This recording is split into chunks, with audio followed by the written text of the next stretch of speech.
Hey everyone, Dan Edmondson here with another tip of the week.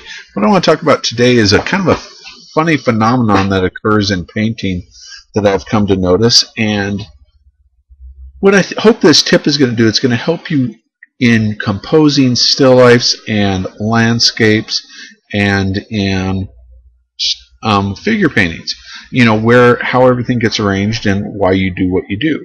Now, there seems to be some sort of a tendency, and unfortunately I don't have the knowledge as to the why of it, that we seem to look at paintings from left to right. And to illustrate my point, what I'm going to do is I'm going to mirror a bunch of pictures, and we're just going to see how different they look. And not only that, we're just going to open it up to discussion, and maybe this isn't the way it is for you. Maybe this is just some weird phenomenon for me. So I'm going to first show you this, and with this painting my eye is drawn to this tree. That is the primary center of interest for me when I look at that, and then when I mirror it and I look at this same exact picture, only mirrored, the tree becomes much weaker to me. And now I'm almost drawn more upstream into this area, and quite frankly the painting or the photograph is not nearly as interesting to me. Let's look at another one here. Here's a waterfall. I look at the water coming down, I see that, and I see this kind of knob area here, and that's really where my eye is drawn. Where's yours drawn? We flip it. Now I don't see this nearly as much. I see the water and this golden color here as the eye travels through the painting. So this is fascinating to me. Let's look at another. Here's another one. This is from my landscape class, and so is that last one and the first one.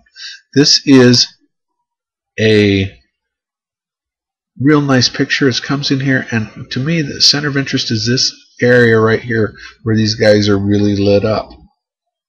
Now let's see how different it looks when we mirror it. Now again, I have a tendency to want to be drawn upstream. I still see this, and it's still real nice, but this area actually is a lot less compelling than it was before. And I have a tendency to see this tree more, but I still have more of a tendency to want to be dragged upstream. Here's an interesting still life. Here's that. Now let's look at this one. Now see, this has a much better flow to me than this one did. Isn't that fascinating? What do you think? Are you seeing the same thing I am, or do you think I'm crazy now? Here's one from my my starter class. Here is one way. Here is another way. It's funny, this gets more attention here to me, right here, but back here, this is what got all the attention. Fascinating. Portraits even have a different look to them, and certainly figures, but if you look at this here, look how the mood seems slightly different on these two pictures. I can't really even explain it. All I know is that it looks different. So your takeaway for this is when you're setting things up, and especially if you photograph it, which I recommend you photograph whatever you paint, and look at it. That's the beauty of living in the digital age. We can mirror these things and see. And not only that, I hope it will give us a greater understanding of how our eye travels through paintings. Maybe your eye is different than mine. Now see, I see this really strongly.